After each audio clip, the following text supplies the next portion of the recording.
रमता राम जपो रे प्राणी, अब तो सुन ले राम कहानी।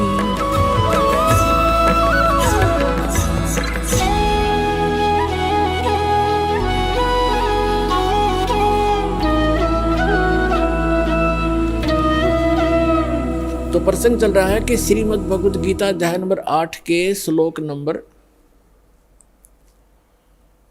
1 में अर्जुन ने जो पूछा कि किम तत् ब्रह्म,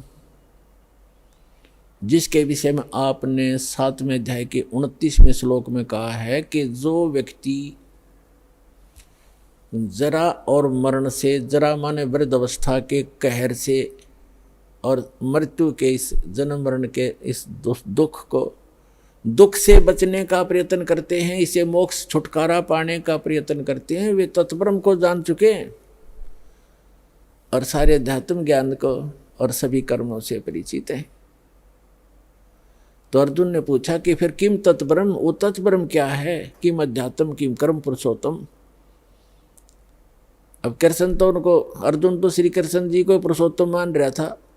अब वो तो कहता है 15वें अध्याय के 17वें श्लोक में कि पुरुषोत्तम तो कोई और ही है। तो यहां बताया है 8वें अध्याय के प्रथम मंत्र का उत्तर गीता ज्ञानदाता ने 8वें अध्याय के 3रे श्लोक में दिया है कि वो परम अक्षर ब्रह्म है। यानी गीता ज्ञानदाता से कोई और ब्रह्म है। ब्रह्म का अर्थ होता मालिक, प्रभु, स्वामी, गॉड, भगवान। तो ये सरब्रह्म है। गीता ज्ञानदाता सरब्रह्म है। सरब्रह्म, सरब्रह्म के हम संत भाषा में सरब्रह्म, नासवान ब्रह्म, नासवान भगवान, नासवान स्वामी। और एक होता, इसको सरब्रह्म कहो चाहे सरपुरुष कहो, पुरुष माने भी प्रभु होता है। और ये 21 ब्रह्मांड का स्वामी है। गीता अध्याय नंबर 15 के श्लोक नंबर 1 से लेकर 4 में और 16 और 17 में, 15वें अध्याय के 16 और 17 में ये 3 कंप्लीट नॉलेज है। कितने प्रभु हैं मुख्य तौर पर, कितने स्वामी हैं मुख्य तौर पर। जैसे उल्टा लटका संसार रूपी वृक्ष है, उसके विषय में गीता में लिखा है कि नीचे 15वें अध्याय के प्रथम श्लोक में नीचे को, ऊपर को जड़ वाला और नीचे को तीनों गुण रूपी शाखा वाला उल्टा लटका हुआ संसार रूपी वृक्ष है। और जो तत्वदर्शी संत की पहचान भी बता दी कि जो इसके सभी छंद, सभी विभागों को, सभी टुकड़ों को भिन्न भिन्न बता देगा। जैसे संधि छेद कहते हैं ना, ऐसे जो भिन्न भिन्न करके बता देगा। स वेदवित, वो तत्वदर्शी संत है, वह वेद के तात्पर्य को जानने वाला है। तो परमेश्वर ने स्वयं आकर भूमिका की थी तत्वदर्शी संत की। तुम साहेब, तुम संत हो, तुम सतगुरु, तुम हंस, और गरीबदास आपके रूप बिन, तेरे रूप बिन और न दूजा अंश। उन्होंने स्वयं आकर बताया था कि अक्षर पुरुष एक पेड़ है, निरंजन वा की डार, सरपुरुष वा की डार।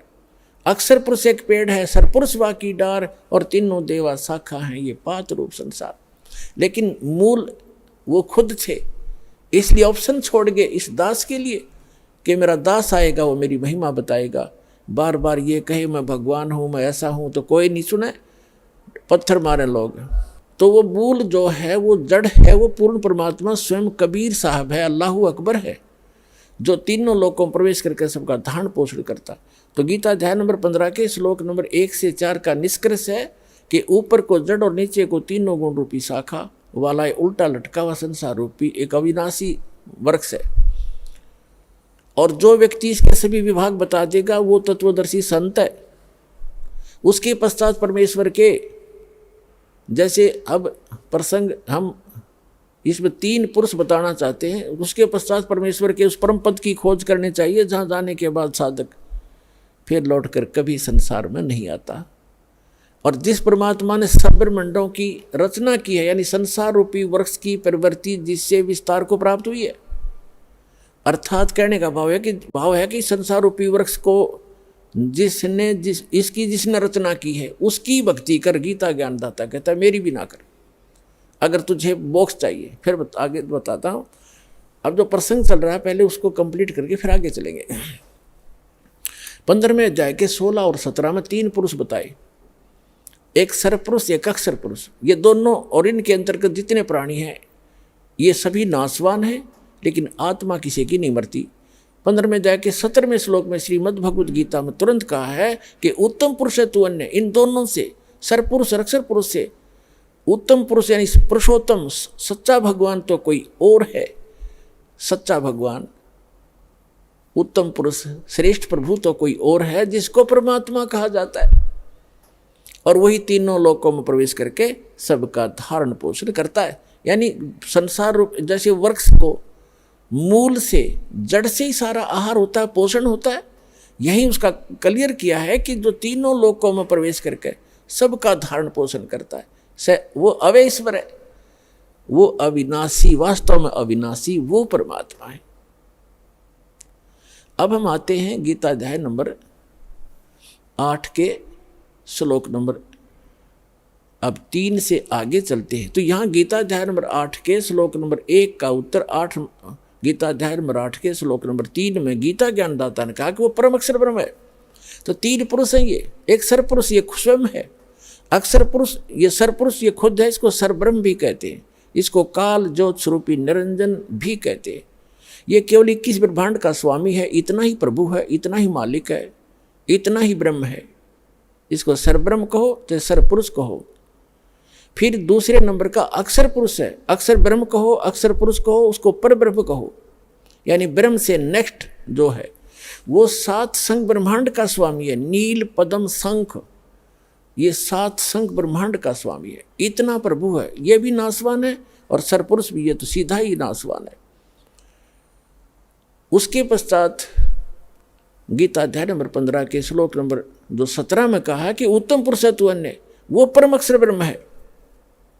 तो गीता अध्याय नंबर 8 के श्लोक नंबर 3 में उस गीता अध्याय नंबर 15 के श्लोक नंबर 17 वाले उत्तम पुरुष है तू अन्य का यहाँ जिक्र है, वो परम अक्षर ब्रह्म है। तो 3 पुरुष हो गए, सरपुरुष, अक्षर पुरुष, परम अक्षर पुरुष। सरब्रह्म कहो, सरपुरुष कहो, अक्षर ब्रह्म कहो, अक्षर पुरुष कहो, परब्रह्म कहो, और परम अक्षर ब्रह्म कहो, परम अक्षर पुरुष कहो, या उसको सत्य पुरुष कहो, उसको कंप्लीट गॉड कहो, पूर्ण परमात्मा कहो, वो तीसरे नंबर का है।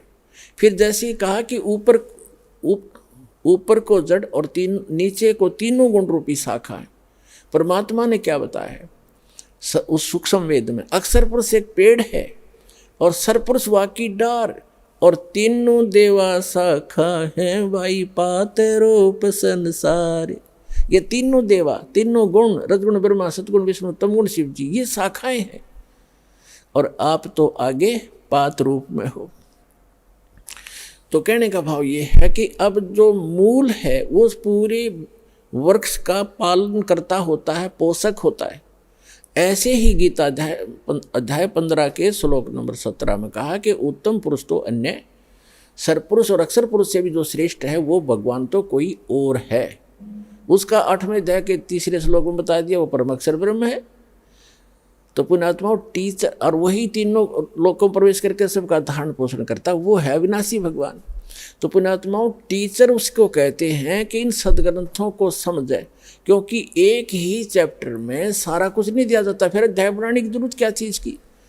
चैप्टर इसीलिए बनाए जाते हैं कि उसका ज्ञान वहाँ भी फिर आगे भी सबको, फिर उन सब का जो मेल करके जो निष्कर्ष निकाल कर अपने श्रोताओं को देता है वो गुरु होता है, उसको गुरु ही कहना पर्याप्त है। लेकिन नकली गुरु हो गए, वो झूठा ज्ञान देते हैं तो सतगुरु कहना पड़ा। सतगुरु भी नकली आ गए तो सच्चा सतगुरु भी कहा। तो सच्चा सतगुरु वो होता है जो निष्कर्ष निकाल के दे। जैसे बाग के, वन के अंदर, जंगल में, फॉरेस्ट में न जाने कितनी प्रकार की जड़ी बूटियाँ होती हैं और सब हरी भरी लहला रही होती है, लेकिन जो वैद्य होता है उसको जिस जड़ी की जहाँ भी वो है उसी से उठा लाएगा, और उसकी बीज चाहिए या पत्तों की आवश्यकता है उसके जड़ की, वो ला करके कूट छेद के उनकी दवाई औषधि बना करके पुड़िया बना देता है, उसको वैद्य कहते हैं। अब कोई किसी भी जड़ी की 4 पत्ती तोड़ लाया और कूट कर चटनी बना कर दे दी, और ले खा लो भाई, वो भी वैद लिखे बैठा है। तो ये नकली जो संत हैं ये तो हल्दी की गांठ से पंसारी बन गए, और एक आध कहीं से मंत्र को किसी का सिर किसी का पैर लेकर ये सतगुरु बन गए। ये सब नकली डुप्लीकेट काम है, इनके पास कख भी ज्ञान नहीं है। अब उसका कंप्लीट ज्ञान इस दास के पास उपलब्ध है।